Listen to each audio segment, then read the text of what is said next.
আজিলৈকে আমি ঘৰটো কিয় বনাব পৰা নাই? আজিলৈকে আমি মাটিৰ ঘৰতে কিয় আছোঁ? 9 বছৰ হ'ল আমি ছ'চিয়েল মিডিয়াত কাম কৰা, তথাপিও আজিলৈকে ঘৰটোকে ভালদৰে কিয় বনাব নোৱাৰিলোঁ? এই প্ৰশ্ন বহুতেই কৰি আছে, বহুতেই কৰি থাকে মোক। আজি ভাবিছোঁ ইয়াৰ উত্তৰটো দিমনে?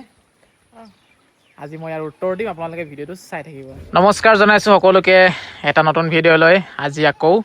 আৰু এতিয়া হাতত পাৰ্চেল লৈ এতিয়া যাওঁ। ছাতি লৈ আছোঁ, এইটো ছাতিটো লোৱা। বৰষুণটো দি আছে কিনকিনীয়াকৈ। বৰষুণটো দি থকাৰ কাৰণে কাম কৰিব পৰা নগ'ল। ঐ ইমান জেগা থাকোঁতে লোকৰ বাৰীত, লোকৰ ঘৰত সোমাবলৈ বহুত খেচেৰা এইবিলাক বস্তু, মোৰ চাবলৈ মন নাযায়। ইমান ডাঙৰ পথাৰ আছে, ঘাঁহ আছে, এইবিলাক নাই, নাখায়। কাৰ ঘৰৰ বাৰীত সোমাব পাৰোঁ, কাৰ ঘৰত যাব পাৰোঁ, এইবিলাকেই মানে এইবিলাক বস্তু কি ক'ম আৰু থাকেই মানে।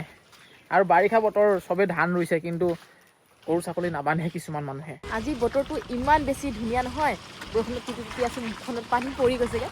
এনেকুৱা বতৰত ক'ৰবাত ফুৰিবলৈ মন যায়। বৰষুণ দি আছে, এইফালে মনোজ ভাই গাড়ী চলাই আছে। বৰষুণ বতৰত ক'ৰবাত যোৱা মজাই বেলেগ, হয় নাই? মানে এনেকুৱা বতৰত গাড়ীত উঠি এনেকৈ গাড়ী লৈ ক'ৰবালৈ লং জাৰ্ণি কৰিবলৈ বিৰাট মজা, বহুত ভাল লাগে মানে। যি বৰষুণো দিবলৈ আছিলে পাৰ্চেল মনোজ ভাই ফেশ্বনৰ, দি দিলোঁ পাৰ্চেল অফিচত। আৰু এতিয়া এই বাছ ষ্টেচনৰ কাষতে ৰৈ আছোঁ।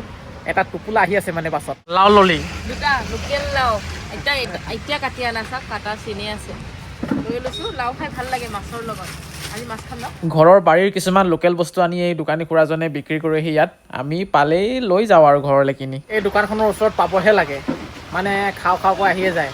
ম'ম' খাম বুলি ৰৈছিলে, কিন্তু ম'ম'খিনি এতিয়ালৈকে ৰেডি হোৱাই নাই। সেইটো কাৰণে ম'মৰ চুপকে খাই দিলোঁ এগিলাচ। মই বাৰু ম'ম' নাখাওঁ, তাই খাম বুলি ৰৈছিল। চুপখিনি খাই ইমানেই ভাল লাগিছে, একাপ খালোৱেই আৰু একাপ খুজি এতিয়া গাড়ীৰ ভিতৰত বহি খাই আছোঁ। বাহিৰত মানে বৰষুণ দি আছে যে অশান্তি লাগিছে। বাছখনৰ পৰা যিটো বস্তু ল'ব লগা আছিলে ল'লোঁ বাৰু। আৰু এতিয়া আহি পালোহি ৰুকচিন। চাব পাৰে আপোনালোকে ৰাস্তাটোৰ বাওঁহাতে অসম, সোঁহাতে অৰুণাচল। এতিয়া আমি অৰুণাচলৰ ফালে আছোঁ আৰু ঘুগুনি হাতত লৈ লৈছোঁ। ঘুগুনি খাম মানে, ঠাণ্ডা বতৰ যে।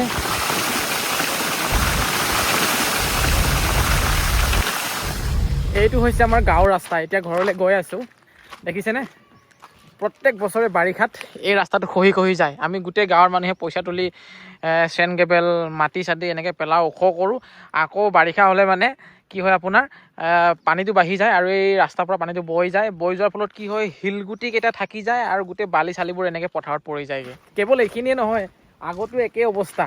তেনেকুৱা মানে আমাৰ গাঁওখনৰ ৰাস্তাৰ কাহিনী। গাঁও জেগাত থাকিলে এনেকুৱাই হয় আৰু, ৰাস্তা পদূলি যেতিয়ালৈকে ভাল নহ'ব তেতিয়ালৈকে শান্তিয়ে নাই। মানুহৰ ৰাস্তা পদূলিয়ে মেইন দেই, ৰাস্তা পদূলি ভাল নহ'লে বহুত অশান্তি হয়। এইটোৱে টোপোলা, যিটোৰ কাৰণে আমি ৰৈ আছিলোঁ বাছখনৰ কাৰণে। দেখিছে, ইয়াত আছে কাপোৰ। আমি যিবোৰ বোৱা কাপোৰ বিক্ৰী কৰোঁ, গাঁৱে গাঁৱে ববলৈ দিওঁ মানে। এতিয়া বৰষুণ বতৰ বুলি নিজে যাবলৈ পৰা নাই, গাড়ীতে পঠিয়াই দিব কৈছিলোঁ। ঘৰত আহিয়ে জোনমণিয়ে লাগি গ'ল কঁঠাল খোৱাত। বাপৰে, খাটাৰা কঁঠাল খাই দেই এজনীয়ে। মিঠা আছেনে নাই? মিঠা আছে। এইটো লাষ্ট কঁঠাল দুলীয়াজানৰ পৰা লৈ আহিছিলোঁ, আৰু এটা কঁঠাল মানে থাকি গৈছিলে। কি এটা ফেচেকাখিনি এনেকুৱাই দেখিব, কেৰেলা টাইপৰ। মিঠা আছেনে নাই? মিঠা আছে, কিন্তু মিঠা আছে বুলি কৈছে। মই খাই চাওঁচোন বাৰু।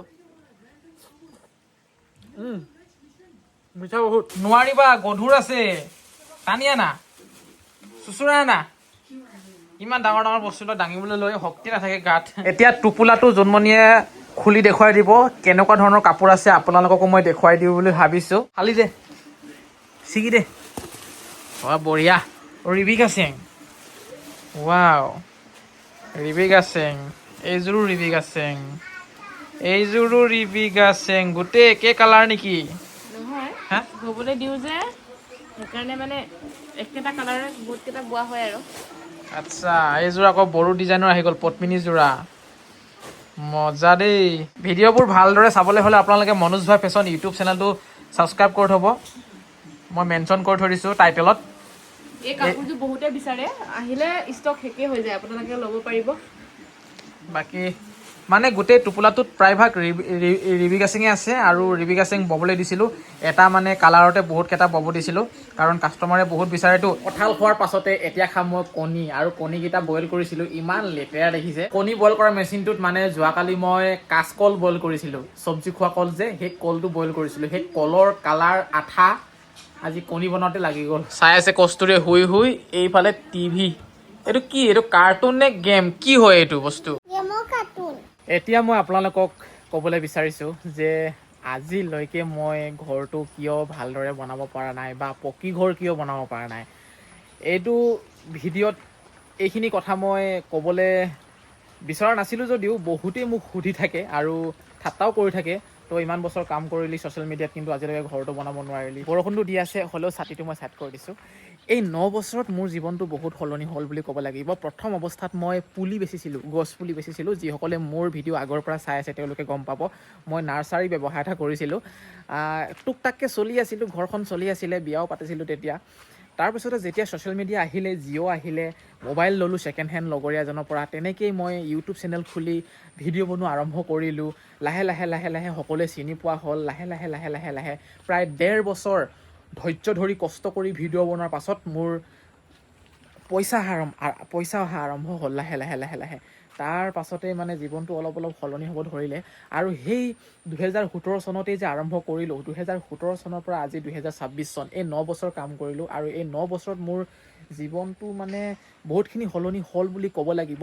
এই যিখিনি মাটি দেখা পাই আছে আপোনালোকে, এই মাটিখিনিও মই ছ'চিয়েল মিডিয়াত কাম কৰিয়ে লোৱা মাটি। আন ল'ৰাৰ দৰে পৈতৃক সম্পত্তি বুলি ক'বলৈ মোৰ একোৱেই নাই। ঘৰৰ অৱস্থা একেবাৰে বেয়া। যেনে তেনে ছ'চিয়েল মিডিয়াত কাম কৰি কৰি কৰি কৰি আজিৰ পৰা 5 বছৰ আগত এইখিনি মাটি ল'লোঁ আৰু যেনে তেনে সেই ঘৰটো বনালোঁ।